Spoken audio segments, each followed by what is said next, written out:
Hey, welcome to another episode of Pro Talk. Please check out our disclaimer in the description below. With us today, we have a very special guest. His name is Samuel Cust, and he's a financial advisor. I'm Fernando with Claim Me, a property damage referral service. Honey Levy, H&B, Paul Management. Hey Sam, thank you Hello. for coming today. Yeah, thanks for having me.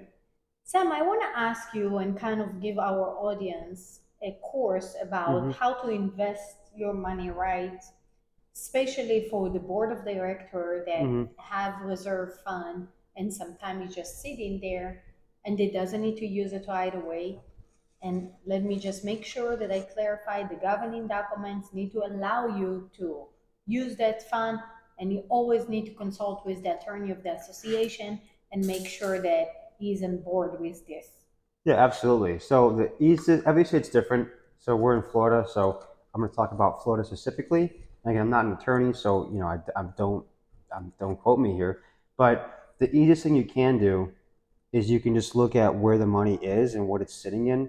Because typically condominiums, HOAs, they have a lot of funds in general, especially large unit ones. So you look at where that money is, and if it's the checking account, you might be getting next to zero interest. So an easy way to do is you can go online and compare, or go to an advisor, or whatever you want to do, and you could find different interest rates on savings accounts, high yield savings accounts, checking accounts, and just pick which one is going to be pay you the highest interest. Because again, the purpose of reserve funds is not really to grow and make a bunch of money, but it's to protect the principal and the amount of money there, and to make sure that if something happens to the property, we can access those funds quickly and they're safe. Yeah, but also a lot of board members are looking for a way to bring revenues. Sometimes board using vending machine, kiosk, restaurants, kind of mixed use, just to bring some type of revenue, or they rent in the club rooms on events, and that revenue does go sometime long way and help pay for repair that it doesn't have to make a spatial assessment. So it's a great way for the board that have the reserve and, like I say, can invest it, to sit down with somebody like you and see where is the best way and appropriate way to invest it. So if you need it, you can tap into that money right away, right? Absolutely. And unfortunately, there's no clear cut answer. It's going to depend on the association, on your projected cash flow needs, how much money the reserves have. So there's a lot of variables here. And the easiest thing to do is sit down with an advisor. But let's say you sit down with an advisor and you find out, hey, we have some money that we can invest. Where can we invest it? Hypothetically, let's say a good way to start is looking at CDs. CDs are great. They do lock your money up, so you give up some liquidity, which means you can't touch the funds for a certain amount of time, but they generally give you a higher return than a bank account. And it's also protected by the bank, it's backed by the bank, so there's a very, very, very low risk of losing those funds. Perfect. All right. So now speaking on the homeowners, or even just individual business owners, normal people who work a 9 to 5, what can they do to, I guess, get ahead and start planning financially? Absolutely. Well, I like to start with some basics. The basics are always the way to start, but they're also the most boring.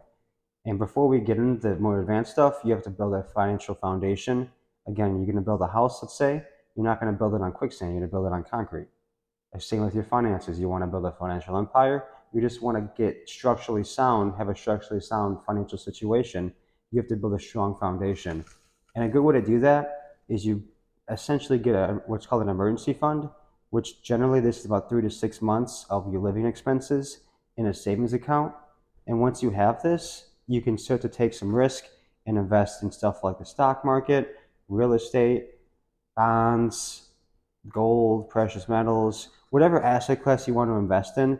There's no wrong answer. It's all personal preference. But again, building that foundation is fundamentally key. And not only having an emergency fund, but making sure, are you in a lot of debt? Do you have a lot of credit card debt?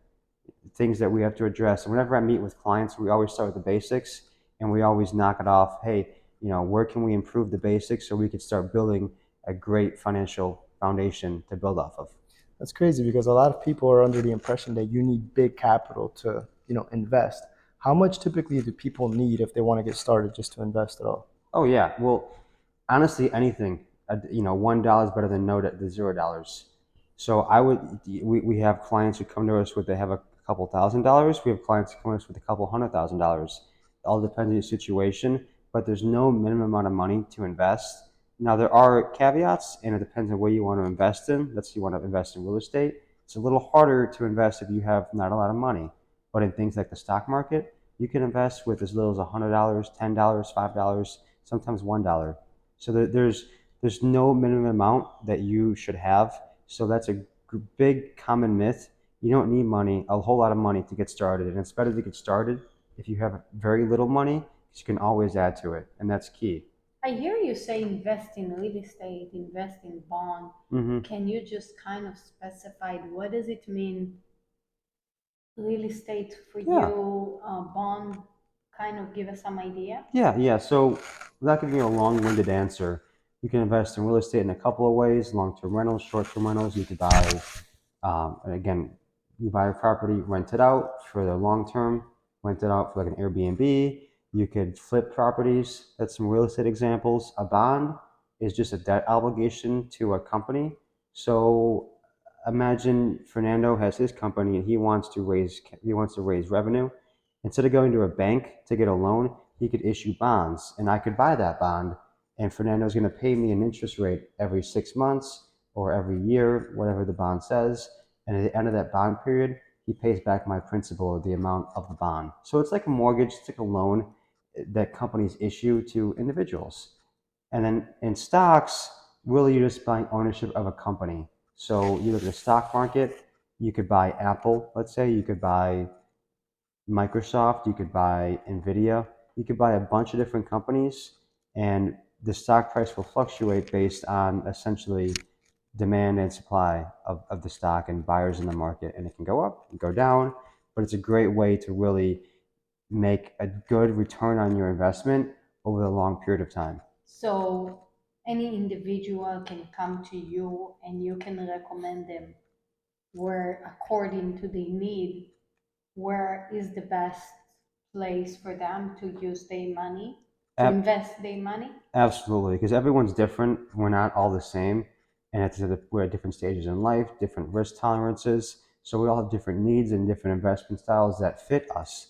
So what part of my job is to identify where you are in your stage in your financial career, and identify investments that fit that need. Because like the HOA, the condominium association, they can't go invest in Bitcoin.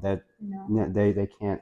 That's not suitable for them. Mhm. But someone like maybe Fernando, let's say, maybe that's a great investment for him. It just depends on the person, the company, the individual. Just depends. And that's part of the job, is identifying those needs and investments that fit those needs. I think that's a great information Yeah. for individual, HOA, condominium, anybody that want to invest. So if anybody has any questions, where's the best place they can get a hold of you or check Yeah. out for more information? Yeah, the best place is I'm on LinkedIn at Samuel Kirst. I'm the only one. Kust is my last name. Perfect. So I'm the only individual there. Or you can give me an email at samkust, Kust, at fideliswm.com.